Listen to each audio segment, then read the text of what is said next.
To really understand just how much these seemingly small actions can shape our lives, it's fascinating to think that over 40% of what we do each day is driven by habit, not conscious decision making. Really? Yeah. Wow. So get ready to have some of your assumptions challenged as we uncover the hidden mechanics behind how these habits form, the surprising power they hold, and most importantly, how we can actually change them. That's interesting, yeah, because it really is eye-opening to think about just how much of our lives is kind of running on autopilot. Welcome back, everybody, for another deep dive. This time, we're going to be exploring the world of habits. Habits? Yeah, and we're going to be taking excerpts from Charles Duhigg's book, The Power of Habit. Okay. To really understand just how much these seemingly small actions can shape our lives, it's fascinating to think that over 40% of what we do each day is driven by habit, not conscious decision making. Really? Yeah. Wow. So get ready to have some of your assumptions challenged as we uncover the hidden mechanics behind how these habits form, the surprising power they hold, and most importantly, how we can actually change them. That's interesting, yeah, because it really is eye-opening to think about just how much of our lives is kind of running on autopilot.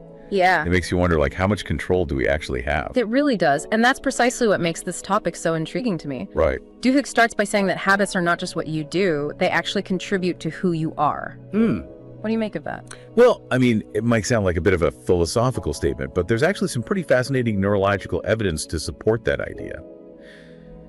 Duhigg introduces us to the story of H.M., a man who underwent brain surgery and, as a result, lost his ability to form new memories. It was a tragic situation, but it led to a groundbreaking discovery about the nature of habits. I'm definitely familiar with HM's case from my psychology studies, but I'm curious to hear your take on it. Oh, okay. What does it reveal about how habits work? Well, what researchers discovered was that even though HM couldn't remember people or events, he could still learn new habits.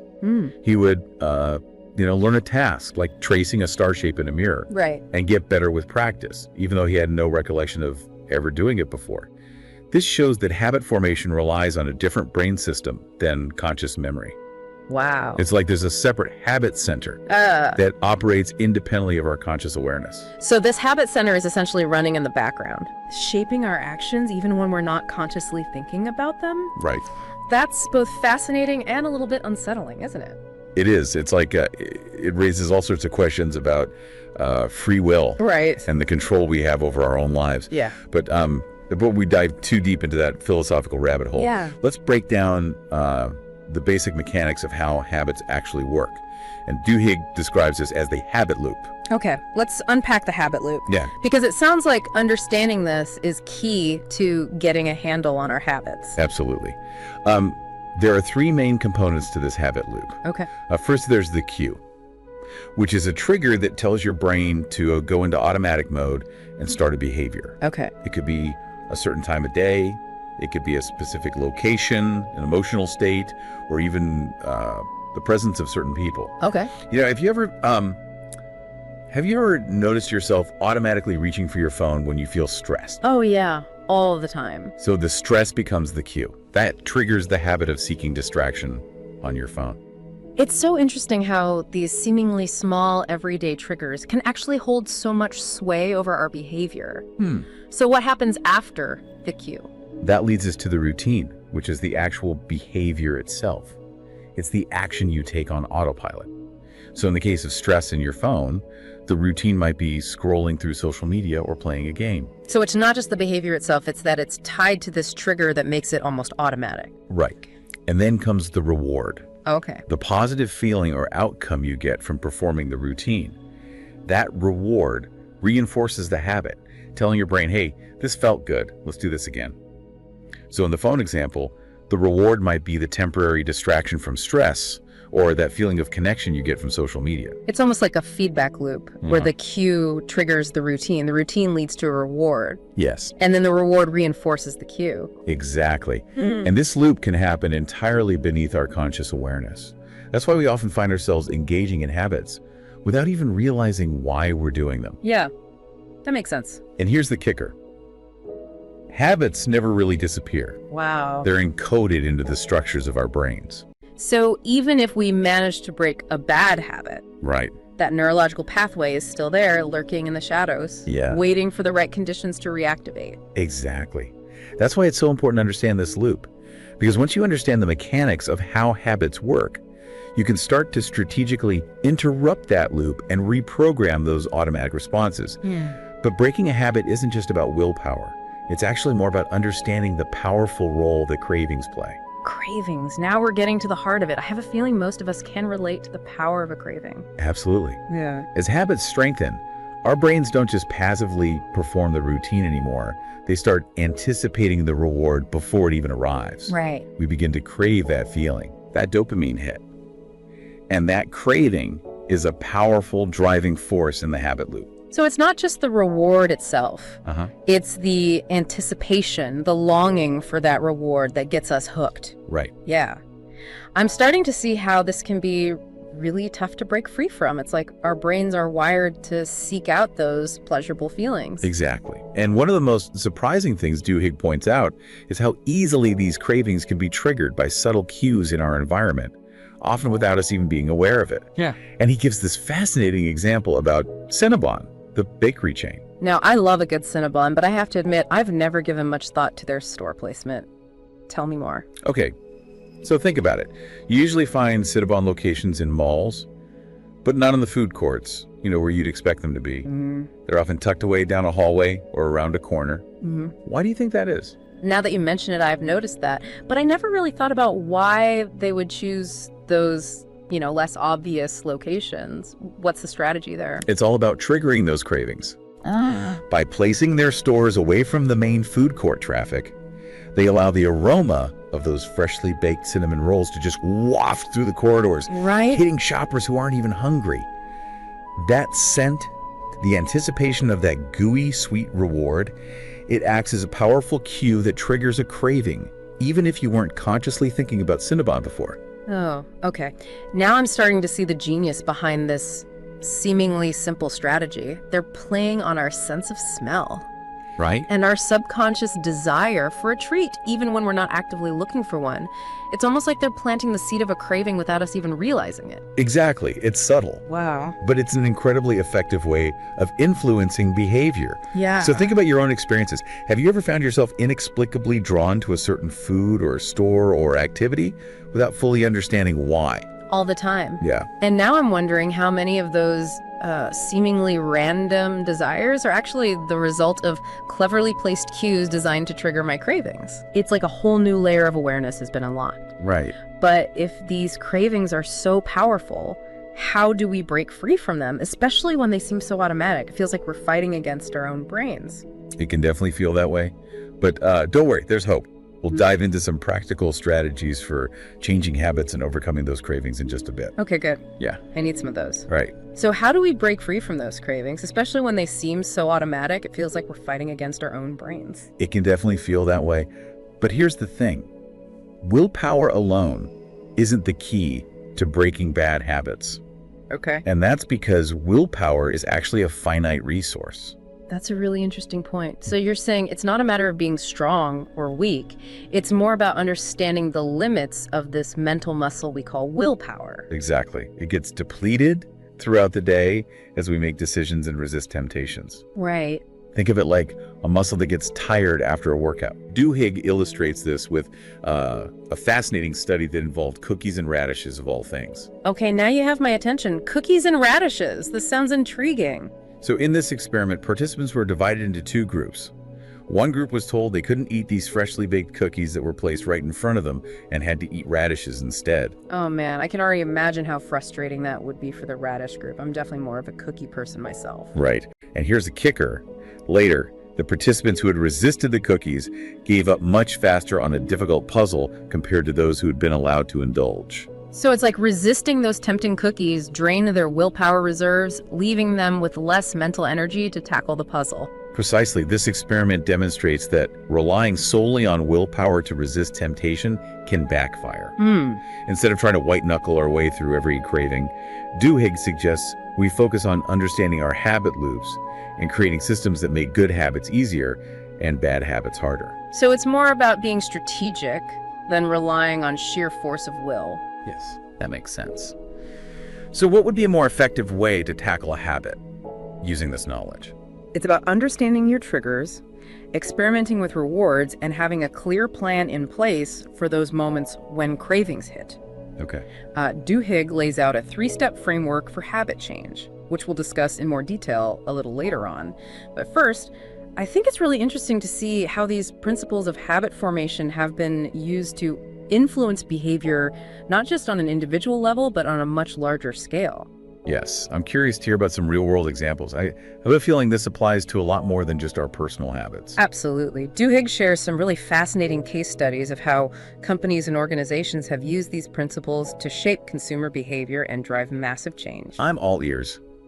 This is where it gets really interesting for me. Lay some examples on me. Well, one of the most striking examples is the story of Claude Hopkins, the legendary ad man we talked about earlier. Right. He didn't just create a toothpaste habit, he practically invented the concept of a morning routine as we know it. No way! I'm a creature of habit myself, so I'm dying to know how this all came about.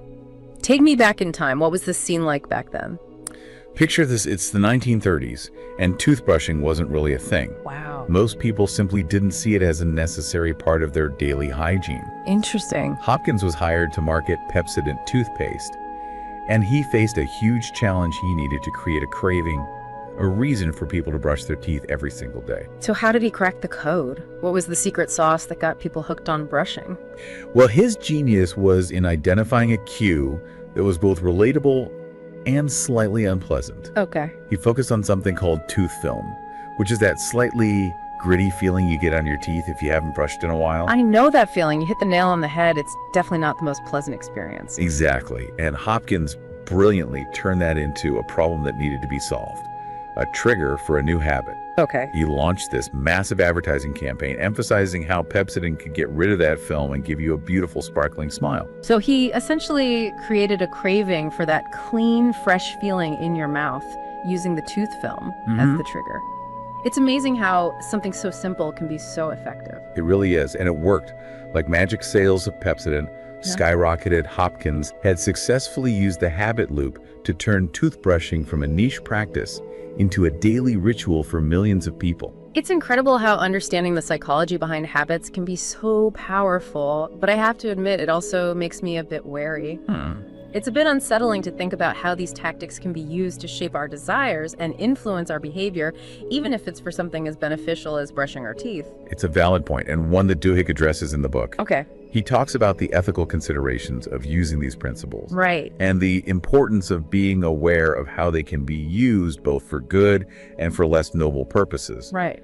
But to illustrate just how powerful these principles can be, let's look at another example this time from the world of air fresheners. Okay, I'm ready for another case study. Hit me with it.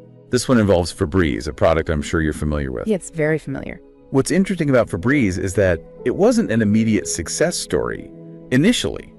They marketed it as a product to eliminate bad odors, but it wasn't selling well. What do you think that was? That's interesting. I use Febreze all the time, so it's hard to imagine a time when it wasn't popular. I guess if you've grown accustomed to certain smells in your home, you might not even notice them anymore. Like if you have pets, you might not be as sensitive to their odor. You're exactly right. People who had grown accustomed to bad smells like pet odors or cigarette smoke simply didn't register them as a problem that needed solving.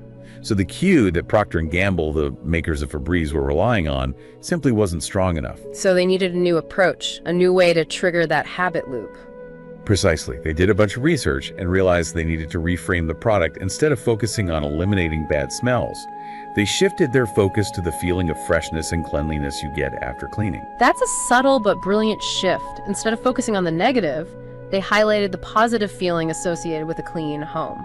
Exactly. They started incorporating Febreze into cleaning routines, presenting it as the finishing touch, the reward at the end of a cleaning session.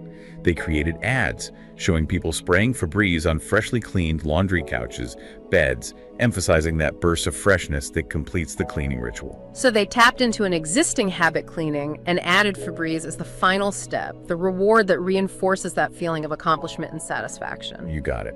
And it was a game changer. Febreze went from a flop to a billion-dollar brand. Wow.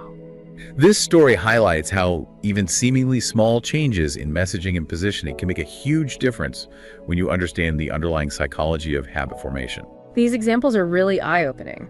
It makes you wonder just how much of what we do is driven by these subconscious cues and cravings that we're not even aware of. It seems like there's a lot more going on beneath the surface than we realize. But let's get back to the idea of changing habits. We've talked about the limitations of willpower. So what's the secret to making those changes stick? Is there a magic formula? There is. And it might surprise you, it's not just about having a good plan. It's about believing in yourself and having a supportive community around you. I like where this is going. This is starting to sound less about willpower and more about mindset and social support. Exactly. Duhigg uses the example of Alcoholics Anonymous to illustrate this point. That makes sense. Breaking an addiction is one of the hardest habit changes there is, and I know AA has a really high success rate compared to other methods. Absolutely. While the specific steps of AA are important, Duhigg emphasizes that the program's success is also tied to the power of belief and community support. So it's not just about sheer willpower, it's about having faith in the possibility of change and knowing you're not alone in the struggle. Right. One researcher who studied AA, J. Scott Tonigan, found that belief, whether in a higher power or simply in the possibility of change, is critical for lasting habit change. So having that feeling of hope, that sense of, I can do this, is what helps people stay on track even when things get tough. It's incredibly powerful. And it's not just about individual belief. The support of the AA community, its shared experiences and encouragement, also plays a huge role. It creates a sense of accountability and reinforces that belief in the possibility of change. It sounds like having a tribe, people who understand and support you, can make all the difference when it comes to making lasting change. It's about surrounding yourself with people who believe in you and who are working towards similar goals. Precisely. And this leads us to another fascinating concept that Duhigg explores: keystone habits. Keystone habits. That sounds intriguing. What are those all about? These are small changes that can have a ripple effect, influencing other areas of our lives. So like a domino effect where one small change triggers a cascade of positive changes in other areas. Exactly. It's about identifying those pivotal habits that can unlock a whole chain reaction of positive outcomes. Okay, I'm officially hooked on this concept. Tell me more about how keystone habits work in the real world. Give me a concrete example. One of the most compelling examples Duhigg shares is the story of Paul O'Neill, former CEO of Alcoa, when he took over it. Alcoa was struggling and safety was a major concern. So a classic turnaround story. I'm ready for a leadership lesson. Yes, but with a twist. Yeah. Instead of focusing on profits or productivity as his top priority, O'Neill declared that his primary focus would be worker safety. That's an interesting choice. I can see why some people might have been skeptical, especially those focused on the bottom line. You're right, it wasn't a typical approach, but O'Neill understood the power of keystone habits. He knew that by focusing on worker safety, he could create a ripple effect that would touch every aspect of the company. Okay, I'm seeing the connection to keystone habits now, but how did focusing on safety lead to improvements in other areas? I'm curious to hear how this played out. To improve safety, employees had to communicate better, work together more effectively, and pay closer attention to details. These improvements in communication, collaboration, and attention to detail had a direct impact on productivity and quality control. And guess what? Those improvements ultimately led to higher profits. So, by focusing on this one keystone habit, worker safety, O'Neill managed to transform the entire company culture, leading to positive outcomes across the board. That's a powerful testament to the ripple effect of small changes. It makes you think about the potential keystone habits in your own life. Could focusing on one small change create a domino effect of positive outcomes in other areas? There's a great question to ask, and leads us to another important concept: the power of crisis. Crisis. Okay, now this has taken a bit of a darker turn. How does crisis play into the conversation about habits? Well, it might sound counterintuitive, but crises, while difficult, can actually be catalysts for major habit change. Think about it when things are going smoothly. We tend to stick to our routines even if they're not working that well. That's so true. It's easy to get complacent and stay stuck in those familiar patterns even when they're not serving us well. We humans are creatures of habit after all. Exactly. But when a crisis hits, it shakes things up, forces us to reevaluate, and often creates an opportunity to break free from those old patterns and adopt new, more effective ways of doing things. It's like the saying, necessity is the mother of invention. When we're forced to adapt and change, that's when we often come up with the most creative solutions. I love that analogy. Duhigg provides a really powerful example of this with the King's Crossfire. This is a tragic event in London's underground caused by a small fire that escalated quickly due to a series of organizational habits that prioritized turf battles over safety. That sounds heartbreaking, but also like a crucial lesson in the importance of examining our habits, especially in organizations where the stakes can be so high. It was a devastating wake-up call. But the subsequent investigation and reforms led to a complete overhaul of safety procedures and communication protocols within the London Underground. The King's Crossfire ultimately demonstrated how crises, while painful, can force organizations and individuals to confront their ingrained patterns and make necessary changes. So even though crises are difficult, they can be opportunities for growth and positive transformation. They can serve as a catalyst for breaking free from those outdated habits that are no longer serving us well. Have you ever experienced a personal or professional crisis that ultimately led to positive change? Yes, absolutely. It's often during those challenging times that we're forced to step outside of our comfort zones, reevaluate our priorities, and make changes that we might not have considered otherwise. It's like that saying, sometimes you have to break down to break through. I love that. And speaking of breakthrough moments, Duhigg also explores how habit change is at the heart of social movements. He dives into the fascinating story of the Montgomery bus boycott, a pivotal moment in the civil rights movement. Oh, wow, the Montgomery bus boycott. I'm eager to hear how habits played a role in that historic event. It's a powerful example of how seemingly small individual actions can add up to create massive societal change. The boycott, which started with Rosa Parks' refusal to give up her seat on a segregated bus, wasn't just fueled by strong convictions, it was also a testament to the power of social habits. So how did those social habits contribute to the success of the boycott? I'm curious to hear how this all unfolded. The boycott spread rapidly, first through Parks' network of friends, and then expanding outward to the wider community through a combination of strong and weak ties. Wait, can you explain what you mean by strong and weak ties? I'm not familiar with those terms. Of course. In social science, strong ties refer to our close-knit relationships, family, close friends, people we interact with frequently, and have a strong emotional connection. To weak ties, on the other hand, are those more distant connections, acquaintances, people we might see occasionally or interact with through shared activities or groups. That makes sense. So how did these different types of ties play a role in the boycott? Well, people were more likely to participate if their friends and neighbors were also participating. Yeah. There was a sense of solidarity, a feeling of we're all in this together, that helped galvanize the community. So it wasn't just about individual conviction, it was about social pressure and the influence of those around us. It's like that old saying, birds of a feather flock together, right? We're more likely to adopt behaviors that we see those around us engaging in. Exactly. And it wasn't just about strong ties. The boycott success also relied heavily on activating those weaker ties, reaching people beyond those immediate social circles. This is where churches, community organizations, and other social networks played a crucial role.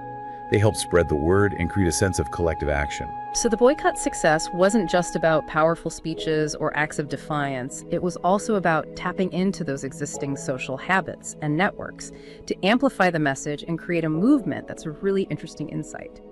It highlights the incredible power of social influence and how it can be harnessed to drive social change. It's a powerful reminder that we're all interconnected, and that our habits, both good and bad, have a ripple effect that extends far beyond ourselves. But we also need to be aware that these principles of habit formation can be used for less noble purposes. You're right. We've seen how companies like Cinnabon and Procter & Gamble use these principles to shape consumer behavior. But are there darker sides to this? Are there examples of habits being exploited or manipulated in ways that are harmful? There are habits, while incredibly useful, can also be exploited, leading to harmful behaviors and addictions. That makes sense. If habits are driven by cravings, then companies or even individuals could manipulate those cravings for their own benefit, even if it's to the detriment of others. Exactly. Duhigg shares the story of Angie Bachman, a woman whose gambling habits spiraled out of control, highlighting the vulnerabilities of the habit system. That sounds heartbreaking. I'm curious to hear her story and understand how she got caught in that cycle. What happened? Bachman started gambling as a way to escape stress and boredom. At first, it was just a fun diversion, a way to unwind and de-stress. But as she continued to gamble those wins, even small ones triggered a rush of dopamine, a feel-good chemical in the brain. I'm starting to see the connection to the habit loop here.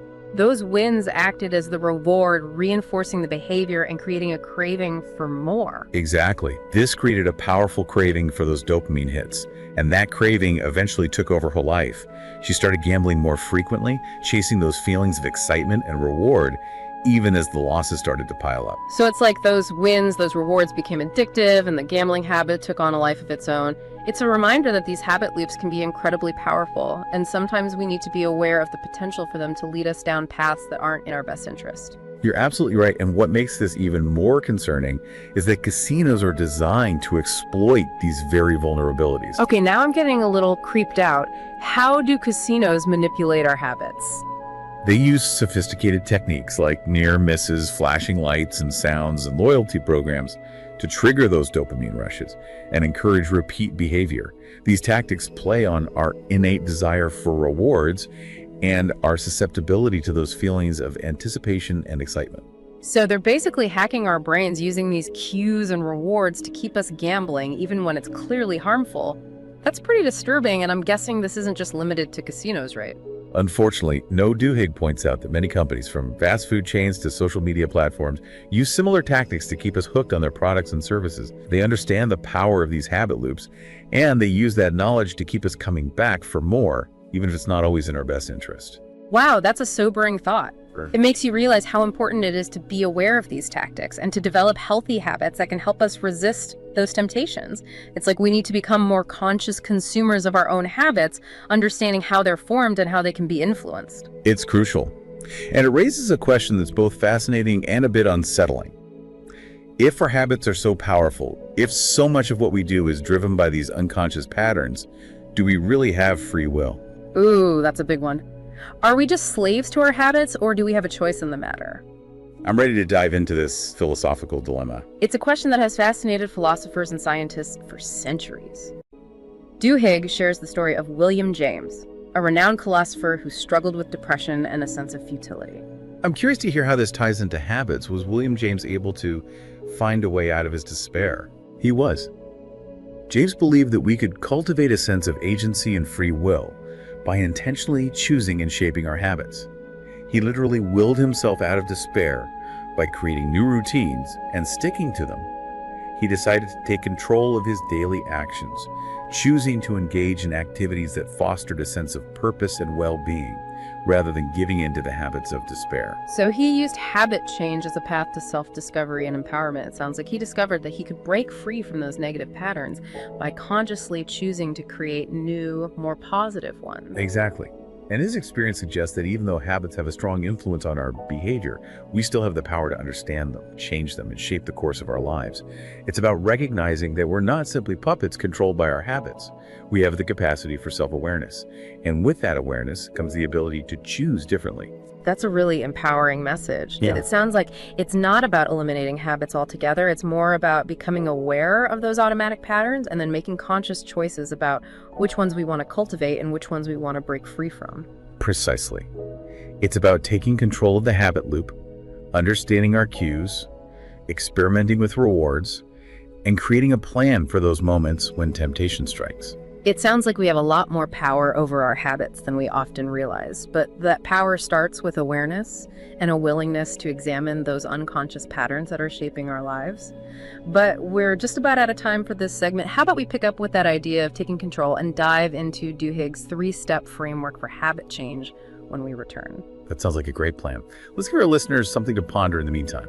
So we've covered a lot of ground in our exploration of habits today, from the neurological underpinnings to the ways in which companies leverage these habit loops. But now let's shift gears a little bit and talk about what we as individuals can actually do to change our habits. I'm ready to take control. Bring on the actionable advice. You got it.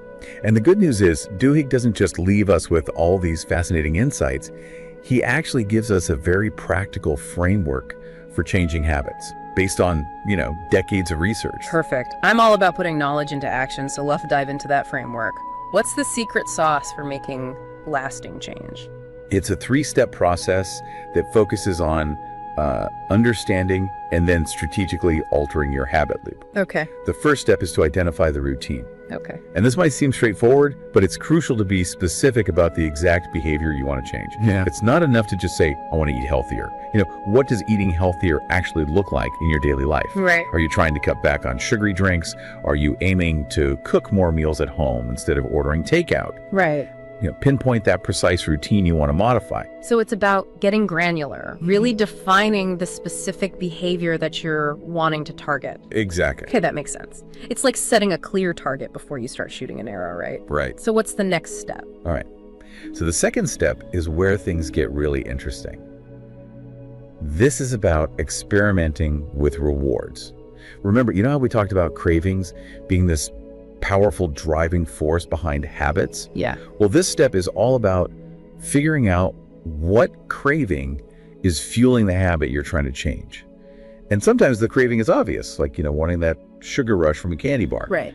But other times it might be more subtle, like maybe a desire for social connection that drives you to spend hours scrolling through social media. This is where we put on our detective hats and really get curious about our motivations, right? Absolutely. It's like asking ourselves, why am I really doing this? Right. And being honest with ourselves about the underlying need that's being met.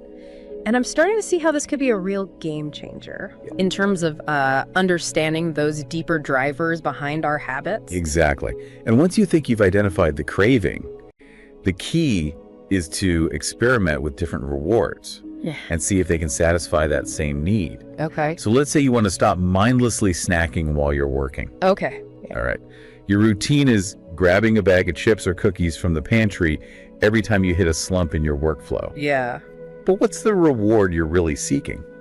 Well, it could be just the taste of the snack itself, but it might also be a way to procrastinate or distract myself from a challenging task.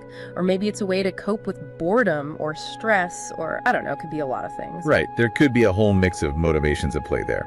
So instead of just trying to eliminate the snacking altogether, what if you experiment with different rewards to see if they can satisfy those underlying needs in a healthier way? Okay. Maybe instead of reaching for the chips, you take a 5-minute break to stretch and move your body. Right. Or you listen to an uplifting song. Or you reward yourself with a short chat with a colleague. Okay. The key is to try different things and see what works for you. I like this approach. It's not about deprivation. Right. It's about finding healthier and more sustainable ways to meet those underlying needs. Exactly. Okay. So we've identified the routine. We've experimented with rewards. Right. What's that final piece of the puzzle? The third step is to isolate the cue. Okay. What is that specific trigger that sets that habit loop in motion?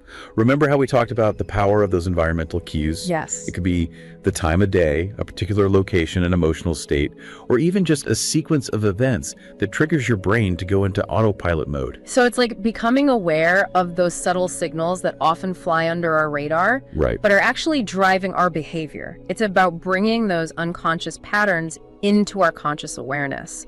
And I'm noticing a theme here. Awareness seems to be the key to unlocking the power of habit change. You're exactly right. Once you've identified the cue, you can start to change your response to it. Right. So let's say your cue for that late night snacking is settling down on the couch to watch TV after dinner. Right. All right. You've identified the craving. Maybe it's the desire to unwind and de-stress. Right. And you've experimented with rewards. Mhm.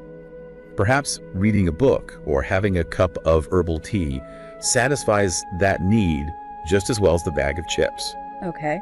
Now, the key is to disrupt that cue routine connection. Right. Instead of automatically heading to the kitchen for snacks when you sit down to watch TV, Right. you try creating a new routine. Maybe you do some light stretching while you're watching your favorite show. Right. Or you dim the lights and enjoy a relaxing aromatherapy diffuser blend. The key is to create a new association that aligns with your desired outcome. This is all making so much sense. It's not about willpower. It's about understanding the mechanics of your habit loop and then making intentional changes to that loop. Exactly. It's about becoming the architect of your own habits. Exactly. And remember, it's a process. It takes time and effort to change those ingrained patterns. Don't get discouraged if you slip up or revert back to old habits occasionally. Right. Just keep experimenting, keep refining your strategies, and celebrate those small wins along the way. Yeah, that's great advice. And remember the power of belief and social support. Yeah. Surround yourself with people who encourage your growth and celebrate those successes with you. Having a supportive community can make a world of difference. Yep. This has been such an eye-opening exploration of the world of habits. We've learned that they're powerful forces that shape our lives, but we're not powerless against them. By understanding the science of habit formation, we can become more conscious creators of our own destinies. So as we wrap up our deep dive into the power of habit, I want to leave you with one final question to ponder. What small change could you make today that might have a ripple effect, leading to a more fulfilling and meaningful life? It could be as simple as starting a new morning routine, or incorporating a 5-minute meditation into your day, or reaching out to a friend for support. Remember, change starts with a single step. Thanks for joining us on this journey of discovery, and keep those knowledge-seeking gears turning.